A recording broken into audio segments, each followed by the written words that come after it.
നമസ്കാരം. എല്ലാ സജ്ജനങ്ങൾക്കും സന്ധ്യാദീപത്തിലേക്ക് സ്വാഗതം.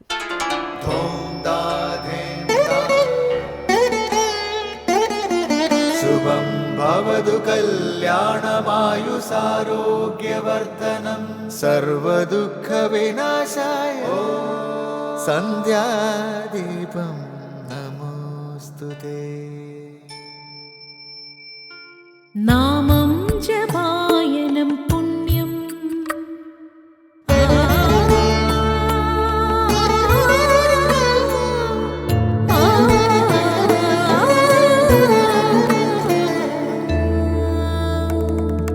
നാമം ജപായനം പുണ്യം നിരുപമദീപാങ്കുരം പോലെ സ്വരശ്രുതിലയവരമതുലം ദീവാങ്കണം മോക്ഷസംഗീതസാരം നീളും വഴിത്താരയിൽ ജീവതാരം മന്ത്രാലാപം മായാവിൻ നിൻ പ്രസാദം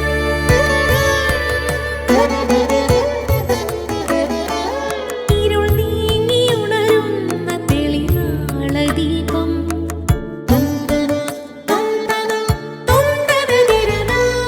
ഇരുൾ നീങ്ങിയുണരുന്ന തെളിനാളദീപം പ്രണവാമൃതം ചൊരിയുന്ന ദീപം ദീപം ദീപം ദീപം ദീപം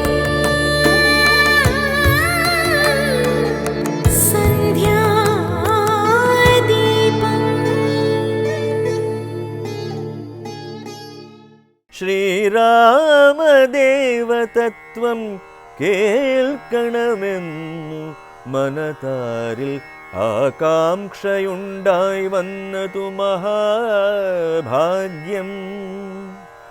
മുന്നമെന്നോടിതാരും ചോദ്യം ചെയ്തില്ല, ഞാനും നിന്നാണി കേൾപ്പിച്ചതില്ലാരെയും ജീവനാഥേ.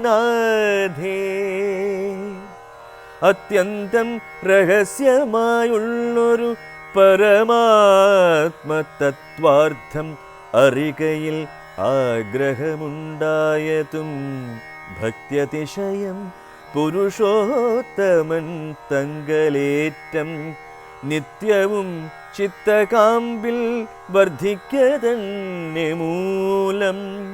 ശ്രീരാമപാദാംബുജം വന്ദിച്ചു സംക്ഷേപിച്ചു സാരമായുള്ള തത്വം ചൊല്ലുവൻ കേട്ടാലും നീ. രാമായണം സഹോദര സ്നേഹത്തിൻ്റെ മഹിമ പ്രചരിപ്പിക്കുന്നു. രാമലക്ഷ്മണന്മാർ സാഹോദര്യത്തിൻ്റെ അനശ്വര മാതൃകയൊരുക്കുന്നു. ജ്യേഷ്ഠൻ വനത്തിൽ വസിക്കവേ രാജധാനിയിൽ അതിനും കഠോരമായ മുനിചര്യ ആചരിക്കുകയാണ് അനുജനായ ഭരതൻ. സാഹോദര്യത്തിൻ്റെ ഉജ്ജ്വലതയ്ക്ക് ഇതിലും വലിയ ഉദാഹരണം മറ്റൊരിടത്ത് കണ്ടെത്തുക പ്രയാസമാണ്.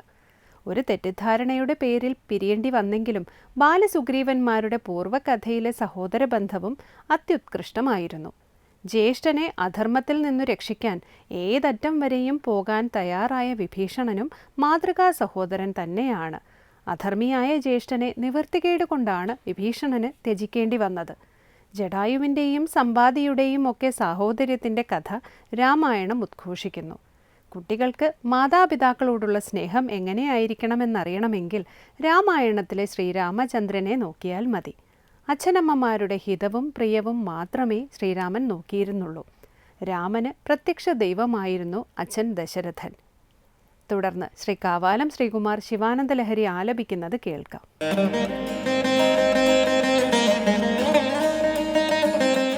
അസാരേ സംസാരേ നിജ ഭജന ദൂരേ ജഡധിയാ ഭ്രമന്തം മാമന്ധം പരമകൃപയാ പാതുമുചിതം മദന്യ കോ ദീനസ്തവ കൃപണരക്ഷാതി നിപുണഃ ത്വദന്യ കോ വാമേ त्रिजगति शरण्यः पशुपते असारे संसारे निज भजन दूरे जडधिया भ्रमन्तं मामन्धं परमकृपया पातुमुचितं मदन्यः को दीनस्तव कृपणरक्षाति निपुणः त्वदन्यः को वा मे त्रिजगति शरण्यः पशुपते. അടുത്തതായി ശങ്കര സ്തോത്രാമൃതം. അസാരമായ സംസാരസാഗരത്തിൽ ഭ്രമിച്ച് ഉഴറുകയാണ് ഞാൻ. മൂഢബുദ്ധി കാരണം ഈശ്വര വിചാരം ചെയ്യാതെ വിഷയങ്ങൾക്ക് പിറകെ പോകുന്ന എന്നെ രക്ഷിക്കണമേ എന്ന് പ്രാർത്ഥിക്കുന്ന ശിവാനന്ദ ലഹരിയിലെ 13-ാം ശ്ലോകമാണ് ഇന്ന് ശങ്കര സ്തോത്രാമൃതത്തിൽ സ്വാമി ചിദാനന്ദപുരി വ്യാഖ്യാനിക്കുന്നത്.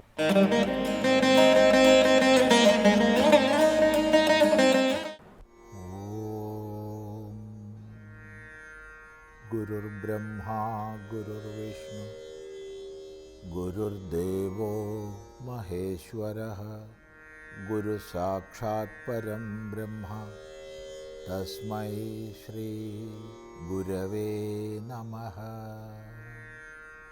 ഓം സദാശിവസമാരംഭാം ശങ്കരാചാര്യമധ്യമാം അസ്മദാചാര്യപര്യന്താം വന്ദേ ഗുരുപരമ്പരാം. ശങ്കരകൃതികളിൽ ശിവാനന്ദലഹരിയിൽ 12 ശ്ലോകങ്ങൾ നമ്മൾ ശ്രദ്ധിച്ചു. 13-ാം ശ്ലോകം ആരംഭിക്കുകയാണ്.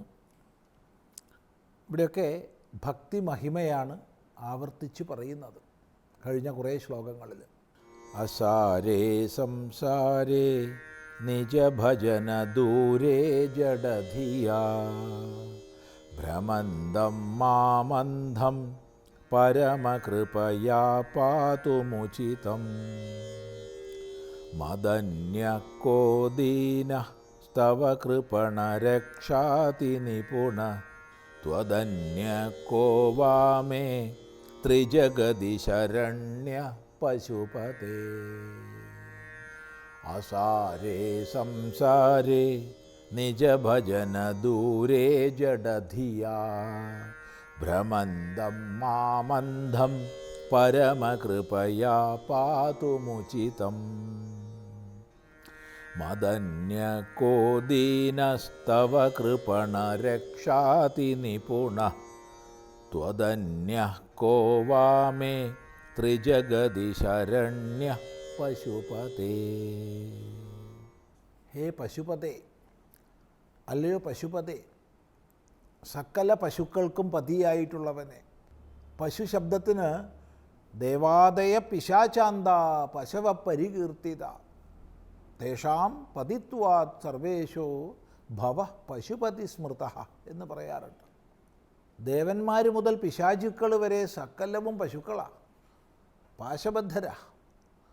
അങ്ങനെയുള്ള പശുക്കൾക്ക് മുഴുവൻ പതി നാഥൻ, പശുപതി, ഭവൻ, സർവേശ്വരൻ. ഹേ പശുപതി, അല്ലയോ സകല ലോകത്തിനും നാഥനായിട്ടുള്ളവനെ, അസാരമായ സംസാരത്തിൽ, എങ്ങനെയുള്ളതിൽ? നിജഭജന ദൂരേ, തൻ്റെ ഭജനത്തിൽ നിന്നും വളരെ ദൂരെയായിട്ട്, ജഡധിയാ ഭ്രമന്തം, ജഡബുദ്ധി കൊണ്ട് ഭ്രമിക്കുന്നവനായ മാം, എന്നെ. എങ്ങനെയുള്ള എന്നെ? അന്ധം, അന്ധനായ എന്നെ. പാതും ഉചിതം, രക്ഷിക്കുന്നത് നിനക്ക് ഉചിതമാണ്. എങ്ങനെ രക്ഷിക്കുന്നതിന്? പരമകൃപയാ രക്ഷിക്കുന്നതിന് നിനക്ക് ഉചിതമാണ്. എന്നെ നീ രക്ഷിക്കണം എന്ന് പറയുകയാണ്. എന്നെ രക്ഷിക്കുന്നത് നിനക്ക് ഉചിതമാണ്. എന്തുകൊണ്ടെന്നാൽ മദന്യഃ കഹ ദീനഃ തവ, ഞാനല്ലാതെ അഥവാ എന്നിൽ നിന്ന് ഭിന്നനായിട്ട് മറ്റൊരു ദീനൻ നിനക്കാര്? അതിലുപരി കൃപണരക്ഷാതി നിപുണഃ ത്വദന്യകോവ, നീയല്ലാതെ കൃപണരക്ഷാനിപുണൻ വേറെ ആര്? കൃപണന്മാരെ, ദീനന്മാരെ രക്ഷിക്കുന്നത് നീയല്ലാതെ മറ്റാര്? ത്രിജഗതി മേ ശരണ്യഃ കഹ, 3 ലോകത്തിലും എനിക്ക് ശരണ്യനാര്? മറ്റാരും ഇല്ലയെന്ന് താല്പര്യം.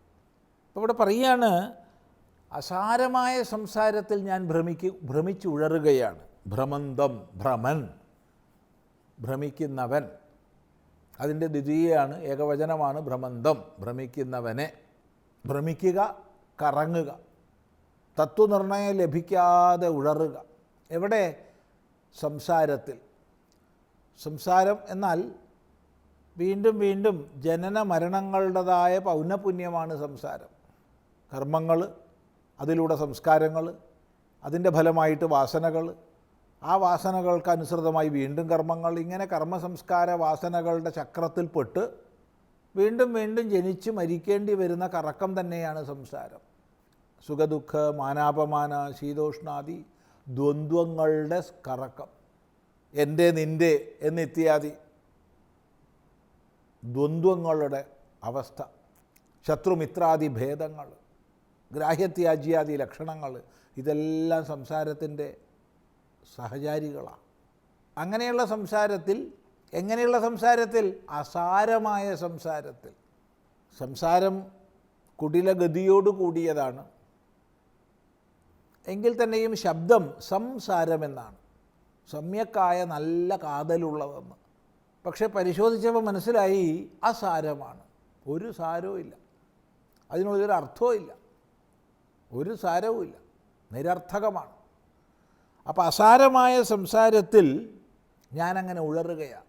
അസാരങ്ങളായ വിഷയങ്ങൾക്ക് പിന്നാലെ, അത് സ്ത്രീയാകാം, പുരുഷനാകാം, സ്ഥാനമാനങ്ങളാകാം, പദവികളാകാം, പണമാകാം, പലതിൻ്റെ പിന്നാലെ നെട്ടോട്ടമോടുകയാണ്.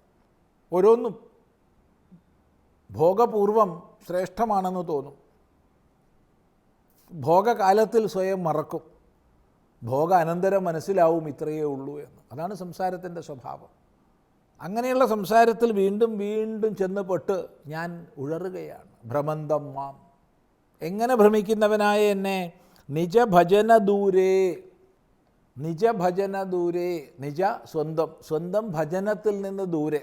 അപ്പോൾ താൻ ചെയ്യേണ്ടുന്ന ഭജനങ്ങളൊന്നും ചെയ്യാതെ, ഭഗവാനെ അവിടുത്തെ ഭജനം ചെയ്യേണ്ടത് എൻ്റെ കർത്തവ്യമാണ്. ഭജ് സേവായാം എന്നാണല്ലോ ധാതു. അപ്പോൾ ഭഗവത് സേവ, ഭഗവത് സേവ ചെയ്യാതെ അതിൽ നിന്നെല്ലാം വളരെ ദൂരെ കറങ്ങുകയാണ്. ഈശ്വര വിചാരം പോലും ഇല്ല, പിന്നെയല്ലേ ഈശ്വര സേവ. ഒരു തരത്തിലും ഈശ്വര വിചാരം പോലും ഇല്ലാതെ വിഷയങ്ങളുടെ പിന്നാലെ ഞാൻ കറങ്ങുകയാണ്. എന്തുകൊണ്ടങ്ങനെ സംഭവിക്കുന്നേ? ജഡധിയ, മൂഢബുദ്ധി കൊണ്ട്, ജഡമായ മൃതമായ ബുദ്ധി കൊണ്ട്, ബുദ്ധി പ്രവർത്തിക്കാത്തത് കൊണ്ട്, ഗ്രാഹ്യത്യാജ്യ വിവേകം നഷ്ടപ്പെട്ടതുകൊണ്ട് അങ്ങനെ ഞാൻ കറങ്ങുകയാണ്. അങ്ങനെ കറങ്ങുന്ന എന്നെ രക്ഷിക്കണമേ എന്ന് പ്രാർത്ഥിക്കുകയാണ്. എങ്ങനെയാണ് പ്രാർത്ഥിക്കുന്നത്? നമുക്ക് തുടർന്ന് അടുത്ത പ്രാവശ്യം ചിന്തിക്കാം.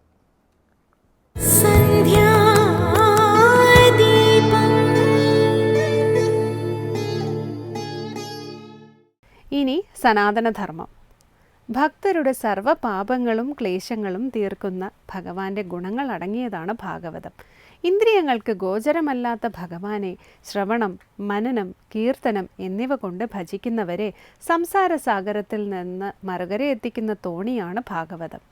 ലോകത്ത് എന്തൊക്കെയാണ് ഉൽപ്പത്തിക്കും ലയത്തിനും സ്ഥാനമായിരിക്കുന്നത്, അതിനെക്കുറിച്ചും വേദ താൽപ്പര്യത്തെക്കുറിച്ചും ഭാഗവതത്തിൽ പറഞ്ഞിട്ടുണ്ട്. ഭാഗവത പ്രാധാന്യത്തെക്കുറിച്ച് സനാതനധർമ്മത്തിൽ സ്വാമി ബ്രഹ്മസ്വരൂപാനന്ദ വിവരിക്കുന്നത് ഇനി കേൾക്കാം.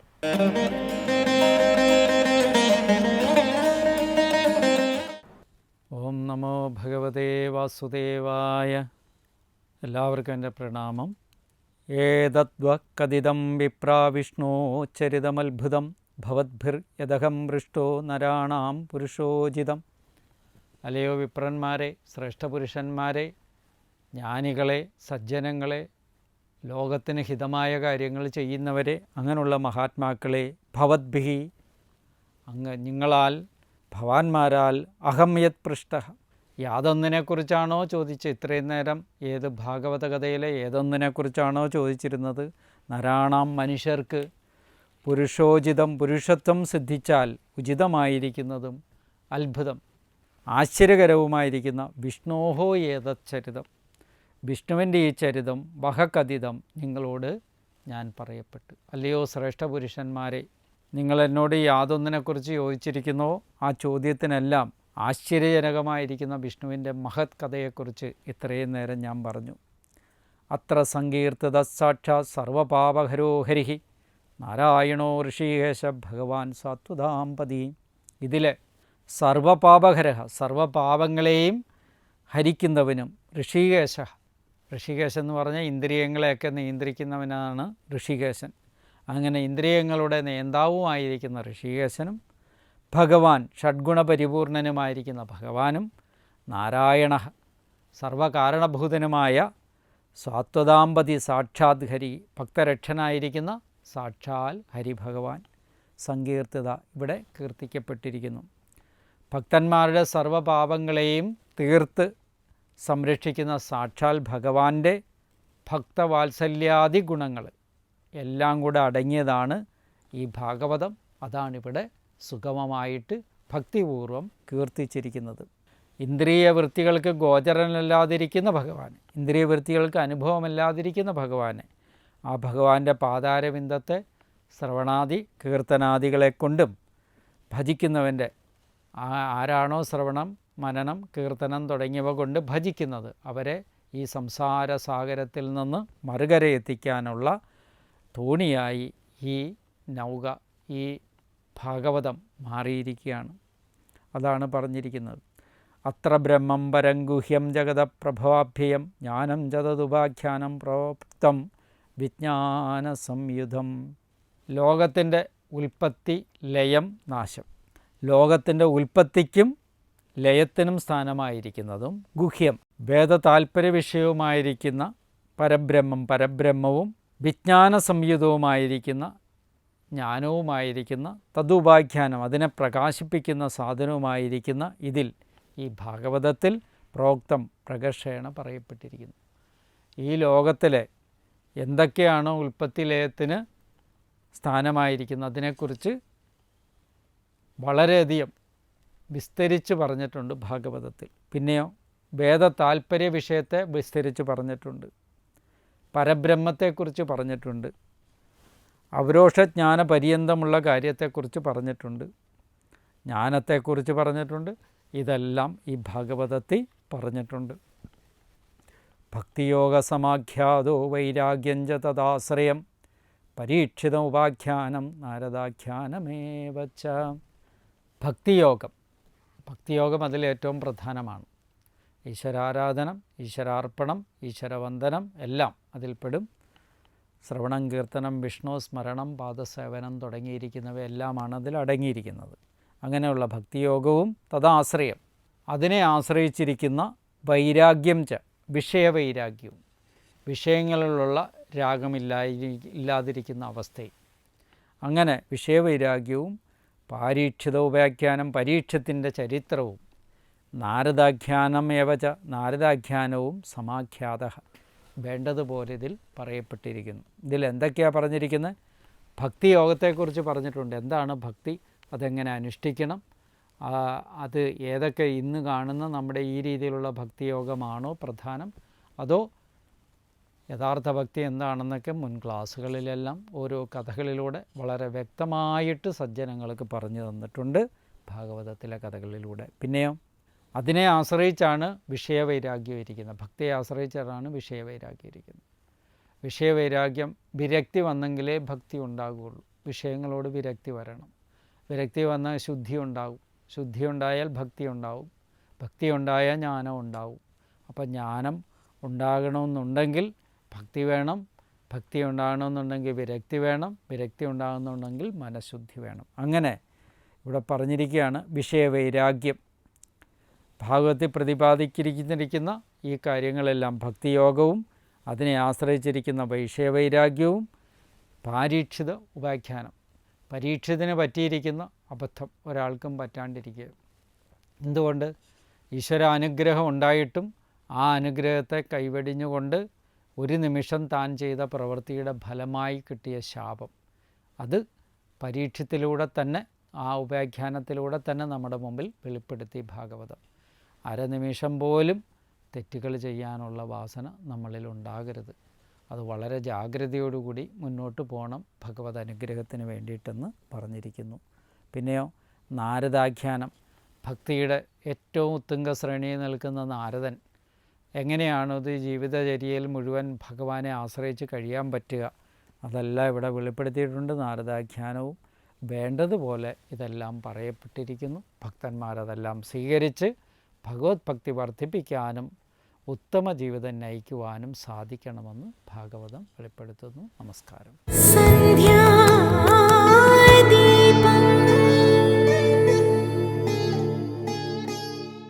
അടുത്തതായി ദീപാരാധനയാണ്. ക്ഷേത്ര സന്നിധിയിലെത്തി മംഗളാരതി തൊഴുത് ഇന്നത്തേക്ക് മടങ്ങാം. എല്ലാവർക്കും നമസ്കാരം.